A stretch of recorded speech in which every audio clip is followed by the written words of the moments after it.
Lettre 140. À Mère Agnès de Jésus. Il y a une annotation avant le début de cette lettre. Le 20 février 1893, des élections ont lieu au Carmel de Lisieux. Après avoir été prieure pendant 16 années, Mère Marie de Gonzague n'est plus rééligible. Elle invite la communauté à voter pour Sœur Agnès de Jésus, Pauline, la sœur aînée de Thérèse, considérée par celle-ci comme sa seconde mère. Sœur Agnès est élue et prend le nom de Mère Agnès de Jésus. Elle ne peut retenir de fondre en larmes à l'annonce de son élection à cette lourde charge, alors qu'elle n'a que 30 ans. Les 3 années du priorat de Mère Agnès coïncident avec une période d'épanouissement chez Thérèse qui découvre peu à peu ce qu'elle appellera sa petite voie spirituelle. 20 février 1893. Ma mère chérie, qu'il m'est doux de pouvoir vous donner ce nom. Depuis longtemps déjà vous étiez ma mère, mais c'était dans le secret du cœur que je donnais ce doux nom à celle qui était à la fois mon ange gardien et ma sœur. Aujourd'hui le bon Dieu vous a consacré. Vous êtes véritablement ma mère et vous le serez pendant toute l'éternité. Oh, que ce jour est beau pour votre enfant. Le voile que Jésus a jeté sur cette journée. Annotation. Elle évoque les larmes de Mère Agnès de Jésus. Le voile que Jésus a jeté sur cette journée la rend plus lumineuse encore à mes yeux. C'est le cachet de la face adorable, le parfum du bouquet mystérieux qui est répandu sur vous. Sans doute, il en sera toujours ainsi. Celui dont le visage était caché, annotation Isaïe chapitre 53, verset 3. Celui dont le visage était caché, celui qui est encore caché dans sa petite hostie blanche et qui ne se communique aux âmes que voilées, saura répandre sur la vie entière de l'apôtre bien-aimé de sa divine face un voile mystérieux que lui seul pourra pénétrer.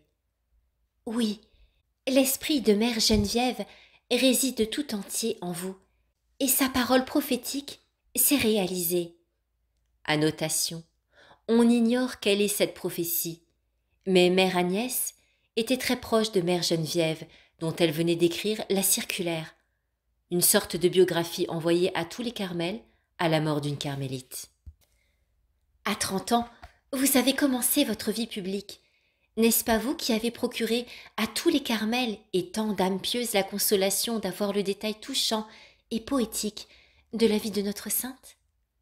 Mais déjà Jésus avait jeté sur ma mère chérie son regard voilé, et il n'a pas permis qu'elle soit reconnue, car son visage était caché. Si ce jour était déjà si beau sur la terre, que n'est-ce pas au ciel ? Il me semble voir notre sainte mère chérie. Annotation. Elle évoque Zélie Martin, qui a toujours eu un amour de prédilection pour Pauline. Il me semble voir notre sainte mère chérie regardant avec bonheur sa Pauline, celle qu'elle aimait, celle qui l'attirait. Elle la voit devenue mère à son tour, mère de beaucoup de vierges parmi lesquelles sont ses sœurs. Quel mystère! Maintenant, vous allez pénétrer dans le sanctuaire des âmes, vous allez répandre sur elles les trésors de grâce dont Jésus vous a comblés. Sans doute vous souffrirez. Les vases seront trop petits pour contenir le parfum précieux que vous voudrez y déposer. Mais Jésus, lui aussi, n'a que de bien petits instruments de musique pour jouer sa mélodie d'amour. Cependant, il sait se servir de tous ceux qu'on lui présente. Vous serez comme Jésus.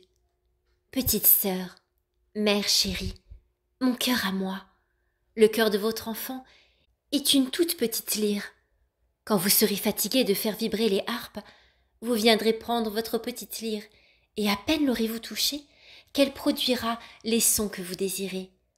Au seul attouchement de vos doigts consacrés, elle comprendra, et sa faible mélodie se mêlera au chant de votre cœur. Ô ma mère, que de choses je voudrais vous dire, mais non, vous savez tout. Un jour, quand les ombres seront passées, je reposerai sur votre cœur, et je répéterai ce doux nom, ma mère.